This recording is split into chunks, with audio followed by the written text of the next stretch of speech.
Bismillahirrahmanirrahim. Assalamualaikum warahmatullahi wabarakatuh. Selamat pagi. Salam Indonesia luar biasa. Saudara-saudara sebangsa dan setanah air, para pemuda dari Aceh sampai Papua yang menjadi kebanggaan Ibu Pertiwi.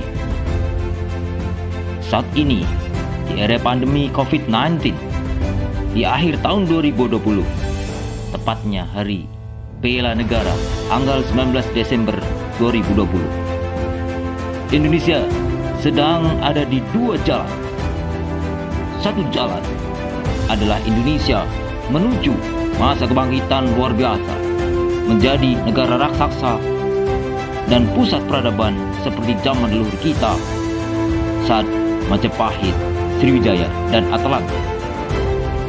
Dan jalan yang satunya lagi adalah yang sangat ditakutkan oleh para pendiri bangsa dan para leluhur kita, yaitu hilangnya rasa cinta tanah air dan bela negara, sehingga Indonesia akan menuju jurang kehancuran menjadi negara yang paling lemah di dunia karena pecah menjadi negara kecil-kecil seperti yang terjadi di Balkan, atau istilah dari Dr. Ahmad Basarah, Wakil Ketua MPR Republik Indonesia, sebagai istilah Balkanisasi, yaitu pecahnya negara besar yang bernama Yugoslavia menjadi negara kecil-kecil seperti Serbia, Bosnia, dan lain-lainnya. Saudara-saudara bangsa dan tanah air, para pemuda Indonesia yang menjadi kebanggaan Nusantara, bila saya ditanya jalan mana yang akan terjadi, saya jawab dengan tegas, Indonesia akan menuju negara terkuat di dunia.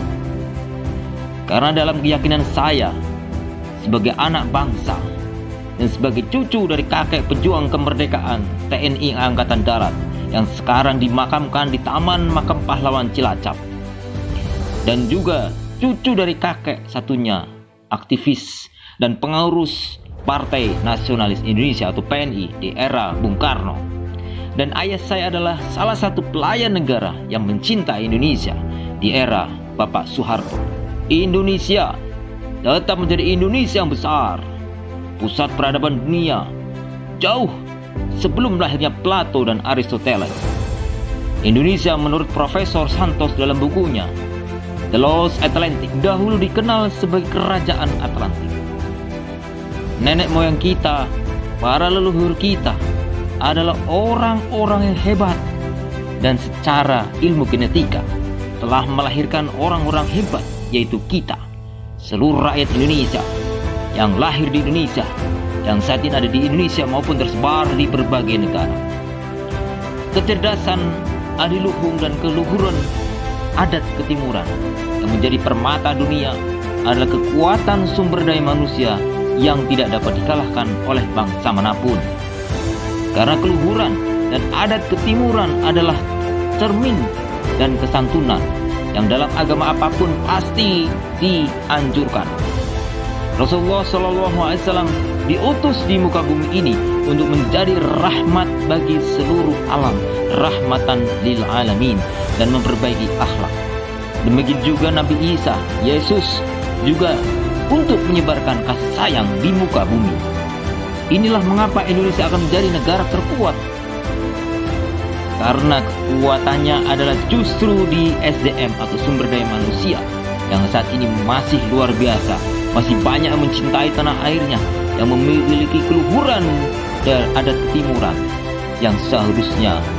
Mari para senior, mari para pejabat, siapapun juga kita yang sudah berusia 40 tahun ke atas, kita tularkan kepada generasi muda yang akan memimpin bangsa ini kelak di kemudian hari. Dalam sejarah, kehancuran di Indonesia bukan karena unsur serangan dari negara lain. Misalnya Majapahit pada saat itu bukan karena serangan dari negara lain, tapi karena tidak bersatu dan saling berebut kekuasaan. Para pemimpinnya korup, menonjolkan egonya, dan meninggalkan jiwa keluhuran sebagai adat ketimuran. Adat ketimuran lebih mementingkan jiwa kebahagiaan dan keikhlasan. dibandingkan dengan adat barat yang lebih mementingkan materialisme, hedonisme, dan kesenangan dunia yang semata. Saudara-saudara sebangsa dan setanah air, para pemuda Indonesia yang menjadi kebanggaan Nusantara, Bung Karno sebagai bapak pendiri bangsa Indonesia mengatakan, jas merah, jangan lupakan sejarah.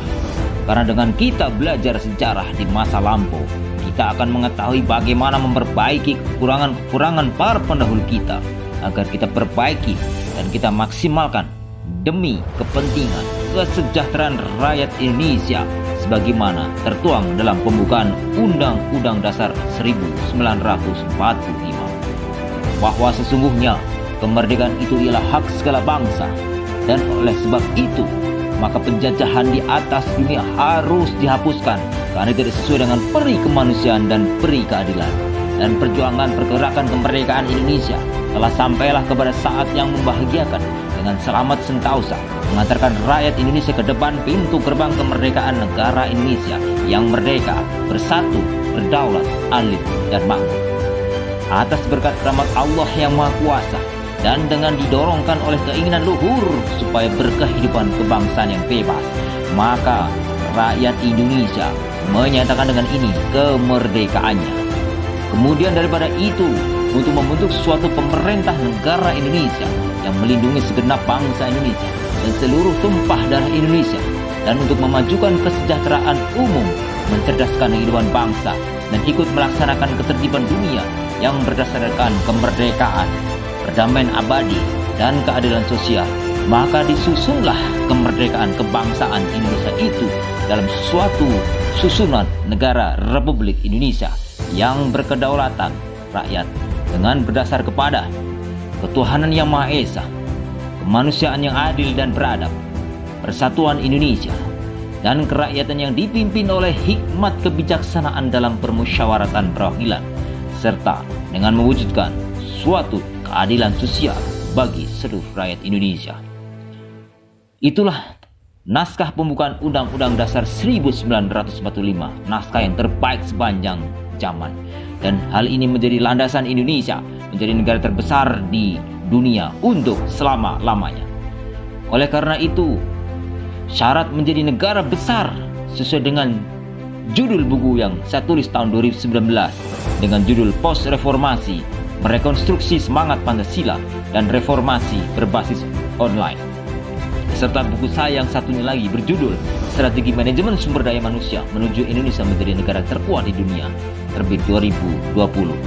Hanya ada dengan dua cara, yaitu satu, negara dengan sungguh-sungguh menjalankan amanat pembukaan Undang-Undang Dasar 1945 untuk memenuhi semua kebutuhan rakyat Indonesia dengan gratis, mulai dari pangan, pendidikan, pekerjaan, kesehatan, investasi, hingga bela negara dengan sistem gotong royong bersama rakyat dalam satu sistem online terintegrasi manajemen negara Pancasila.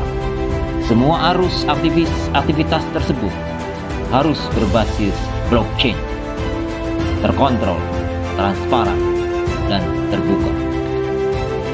Yang kedua, setiap hari di Indonesia kita harus mempersiapkan dan mengelola serta mengawasi semangat nasional, cinta tanah air, dan mengajarkan kepada para pemuda generasi milenial penerus bangsa, diajarkan mulai dari pendidikan dasar hingga pendidikan perguruan tinggi dan tingkat doktoral S3 melalui pendidikan bela negara dengan semboyan setiap anak bangsa yang lahir di Indonesia adalah pahlawan masa depan Indonesia sesuai dengan bidangnya masing-masing. Pendidikan, pelatihan, dan pengawasan ini dibentuk oleh negara berbasiskan undang-undang, dan ini adalah perintah negara yang harus dilaksanakan di sekolah dan perguruan tinggi.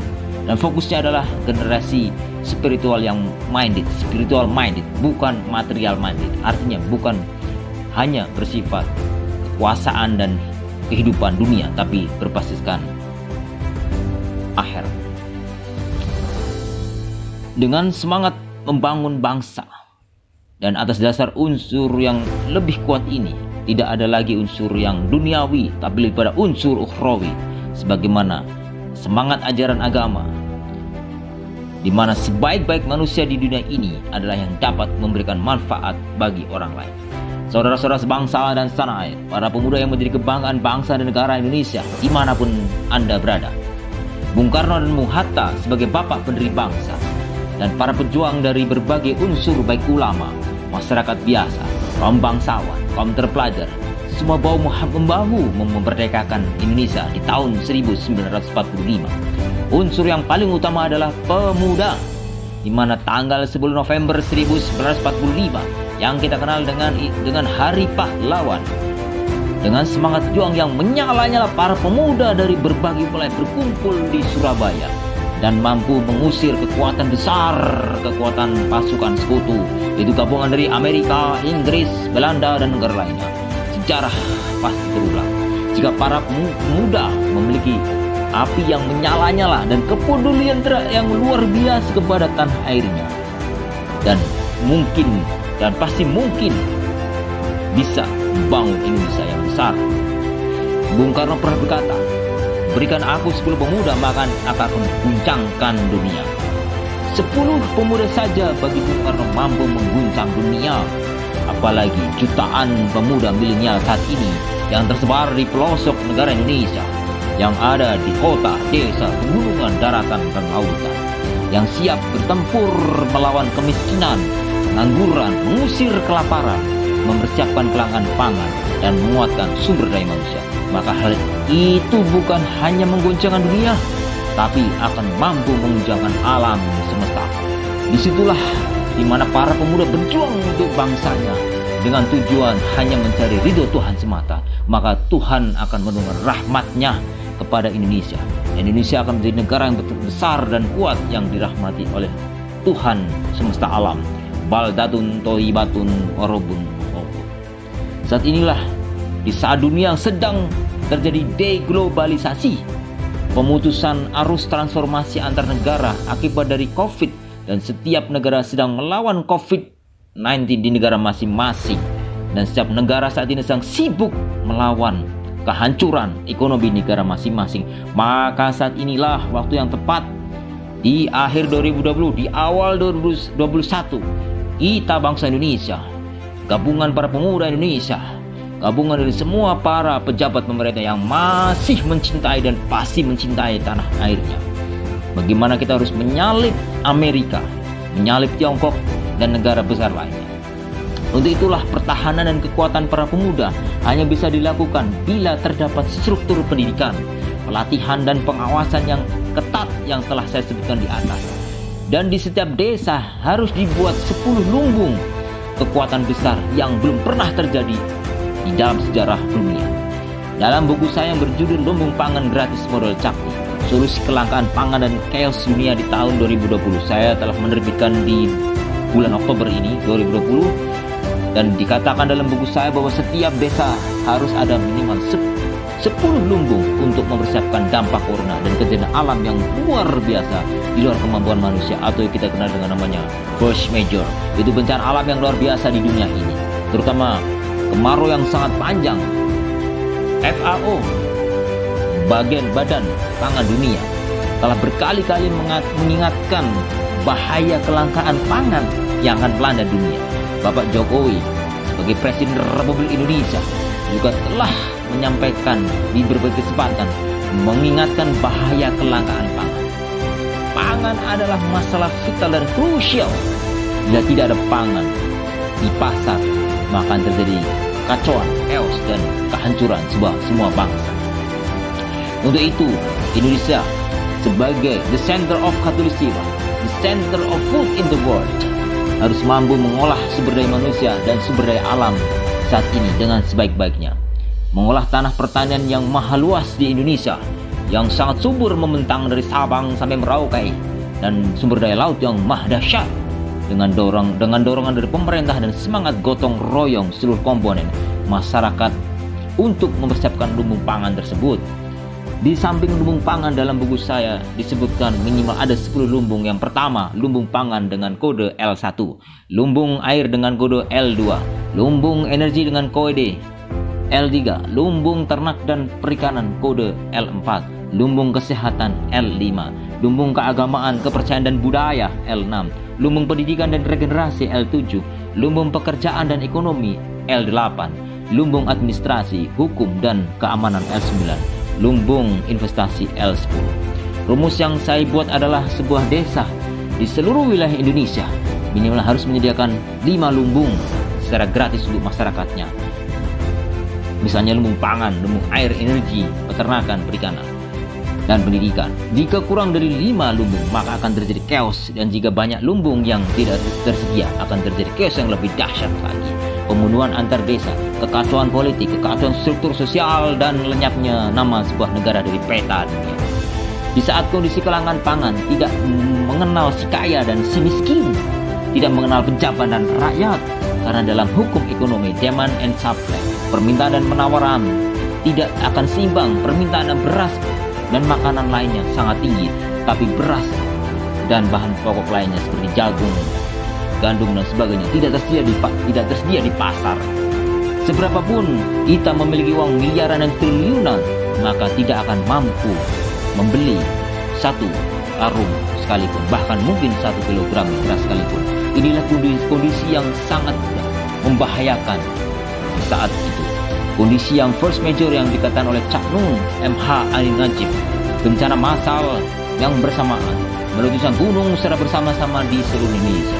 Laparan massal inilah justru akan menjadi kebangkitan Indonesia yang akan muncul, yang akan melepaskan semua perbedaan, bergabung bersatu padu menjadi negara yang besar, saling tolong menolong, saling gotong royong, tidak peduli lagi dengan partai mana, dari mana, golongan apa, dan seterusnya. Namun, saran saya, lebih baik sedia payung sebelum hujan. Lebih baik melaksanakan persiapan lumbung-lumbung dan dilakukan dengan gotong royong antar warga dengan semangat Pancasila. Sebagaimana para pendahulu kita telah mengajarkan untuk itu. Yang kaya membantu menyumbang uang untuk pembelian pupuk, bibit tanaman, dan lainnya. Orang yang memiliki banyak tanah, tuan tanah bisa meminjamkan tanahnya untuk dikelola kepada masyarakat yang tidak memiliki tanah untuk kemudian ditanami. Sedangkan pemerintah membantu penyediaan lahan tidur untuk rakyat dan mengawasi pergerakan dan persiapan lumbung tersebut di setiap desa. Tentara dan polisi serta unsur keamanan lainnya dan juga didukung para ulama, tokoh adat serta masyarakat dikerahkan secara massal untuk persiapan besar-besaran ini. Negara tidak perlu menggelontor uang triliunan rupiah untuk ini, karena semua persiapan lumbung berasal dari rakyat. Mereka akan patungan, akan urunan antar rakyat untuk lumbung pertahanan di desa masing-masing. Di setiap rumah juga harus disediakan lumbung pangan, air, dan lainnya. Sehingga pada saat corona terus menghajar dan memporak-porandakan ekonomi, maka rakyat sudah siap makan tiap harinya, karena bahan pangan sudah ada di rumah masing-masing. Bahan pangan dikeringkan dan diawetkan seperti zaman Nabi Yusuf alaihi wassalam waktu menghadapi krisis kemarau yang 7 tahun. Kita lihat bagaimana sejarah yang ditulis dalam kitab Al-Quran dan Injil menyebutkan bahwa Yusuf sebagai panglima perang dan bendahara Mesir mampu memberikan makanan gratis untuk rakyatnya selama 7 tahun berturut-turut tanpa mengurangi uang negara 1% rupiah atau 1 rupiah. Dan semua negara dari berbagai penjuru dunia datang ke Mesir untuk meminta bantuan pangan, karena tidak ada yang dapat menanam tanaman pada saat paceklik selama 7 tahun tersebut. Dan hal ini sebentar lagi dan bisa terjadi di depan mata kita. Dan sebentar lagi dunia akan mengalami kekacauan jika kita tidak mempersiapkan lumbung tersebut. Untuk itu marilah kita bersatu, mengenyampingkan perbedaan agama, suku, dan kita percayakan kepada para pemuda penerus bangsa. Dan para pemuda yang saya maksud bukan hanya yang berumur di bawah 40 tahun. Pemuda juga bisa berumur di atas 40 tahun. Karena walaupun sudah senior, tapi mereka masih memiliki semangat luar biasa seperti anak muda. Usia 50, 60, 70, 80. Selama masih mempunyai semangat juang yang tinggi terhadap bangsa Indonesia, mereka bisa dikatakan sebagai pemuda untuk Indonesia. Selama tujuannya adalah bukan untuk kepentingan pribadi dan golongannya, namun untuk membangun Indonesia mengatasi krisis ekonomi, pangan, dan lainnya akibat corona dan akibat bencana alam lainnya atau force major. Selamat berjuang wahai para pemuda. Semoga pemerintah di saat Pak Jokowi ini yang bijaksana Dan pemerintah-pemerintah yang akan datang yang bijaksana juga hingga ribuan tahun yang akan datang bisa mendengar ide ini dan bergaung dari waktu ke waktu, seperti Bung Karno mengatakan dalam bukunya Menyambung Lidah Rakyat karya Cindy Adams. It's rain menggelegar seluruh dari Asia Afrika mendengar kabar dari Indonesia, bagaimana ide Bung Karno telah membangkitkan Indonesia berbagai negara merdeka dan menjadikan Indonesia menjadi pusat pergerakan pada saat itu dengan hadirnya konferensi Asia Afrika. Dan diharapkan dengan ide yang saat ini, lumbung pangan di saat kondisi yang berbahaya ini dapat mempraktekkan di waktu pemerintahan Bapak Jokowi ataupun pemerintahan selanjutnya demi rakyat kecil dan demi rakyat semuanya. Kami di sini juga telah mencoba mempraktikkan dan mengadakan riset dan mendirikan gerakan yang kita sebut dengan Gerakan Solusi Pangan Indonesia atau GSPI. Dan kita berada di bawah naungan dari sebuah badan hukum SDM unggul yang telah mendapatkan izin dari Kemenkumham pada tahun 2019. Dan di GSPI kami berusaha membangun lumbung di tiap-tiap desa, dan kami saat ini masih melaksanakan riset yang ada di Kota Malang, dan kami berjuang dan berusaha agar terus menularkan ilmu ini secara gratis kepada para pemuda dan para pejabat pemerintah seluruh Indonesia. Saya yakin Indonesia akan menjadi negara besar dan sangat berdosa jika kita yang sekarang hidup di Indonesia akan meninggalkan beban berat untuk anak cucu berupa kelaparan, kekacauan, minimnya pendidikan, dan lainnya. Semua itu akibat keserakan para oknum pejabat yang tidak pro Pancasila dan tidak sesuai dengan ajaran luhur adat ketimuran sebagaimana dicontohkan para pendahulu bangsa. Semoga anak-anak dan cucu kita tidak kelaparan, tidak menjerit menangis melihat di depan mata mereka pekerjaan diambil oleh para pemuda dari luar negeri dan mereka mati kelaparan di tanah yang kaya raya ini di Indonesia. Mari kita berjuang saat ini sesuai dengan bidang kita masing-masing. Semoga Tuhan memberkati dan mari kita bantu pemerintah yang sah di Indonesia saat ini dan yang akan datang untuk terus menerus bahu-membahu sebagaimana guru rohani saya almarhum Mayor Jenderal Purnawirawan Profesor Dr. Haji Saidi Syekh Qadirun Yahya, kawan dari Bung Karno, yang terus di mana beliau terus-menerus membantu pemerintahan saat Bung Karno, Pak Harto hingga reformasi. Guru saya mengajarkan untuk selalu mendukung pemerintah selama pemerintah tidak melarang sholat dan ibadah lainnya. Saudara-saudara sebangsa setanah air, para pemuda Indonesia yang dicintai oleh alam semesta, untuk menutup motivasi berbangsa dan bernegara serta solusi menghadapi kehidupan sulit di era corona ini, izinkanlah saya berbagi cerita sederhana dari para mahasiswa yang tersebar saat ini di berbagai pulau di Indonesia. Mereka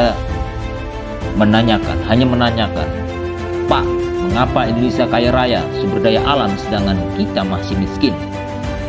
Saya dapat menjawab pertanyaan yang bertahun-tahun di setiap kelas mata kuliah saya, baik mata kuliah manajemen sumber daya manusia, praktik bisnis dan mata kuliah lainnya. Dan setelah saya dikirim oleh negara Republik Indonesia ke Australia untuk mengambil studi S3 doktoral di bidang manajemen, dan hal ini atas dukungan dana dari pemerintah RI melalui Kemenristek Dikti tahun 2010, dan dana beasiswa Dikti itulah yang saya nikmati. Itu adalah jerih payah keringat rakyat kecil yang membayar pajak, retribusi, dan lainnya. Oleh karena itu saya berpikir dan saya harus mengembalikan jasa baik negara dan rakyat Indonesia ini berupa gerakan motivasi untuk membangun bangsa Indonesia. Secara singkat, di negeri kanguru orangnya memang sedikit, tapi maju negaranya. Setelah saya teliti, bukan karena orang-orang di Australia pandai-pandai, lebih pandai lagi orang Indonesia, tapi banyak orang pandai di Indonesia tidak mau diatur dalam satu sistem komando. Semua punya ego masing-masing, baik ego partai, ego suku, ego kepentingan, dan lainnya. Di Australia, siapapun akan terdeteksi kerja di mana, pajaknya berapa, dan setiap jalan ada kamera yang tersembunyi dengan sistem online, sehingga semua terpaksa tanda kutip taat. Sistem administrasi yang rapi dan terintegrasi online inilah kunci Australia menjadi negara maju.